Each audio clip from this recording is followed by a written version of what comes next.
Selamünaleyküm hürmetli abunəçilərimiz. Bağatək Evki Hafta Savda kanalımız güzel Paruç hürmetli yurttaşlar. Bugün 28 April 2026 yıl növbətdəki bugün hesabına 3. ya 4. savdamız Damas avtomobilimiz oldu. Maşinimiz yılı Tef Pasport 2023, kuzov 2024, 19.000 yürgen 100% Radmoy metan yumuşak bol olarak olan təyar avtomobilimizi nağd pul özlərimizi Bağat Əsəmətdən gələn kadr verdağımıza sattık.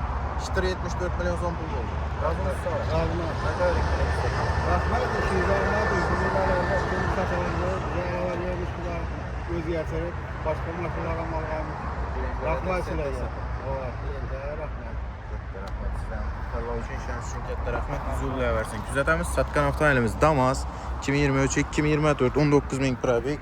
Maşın 100% Radnoy yumuşaq balolla qoyulan. Halət ideal.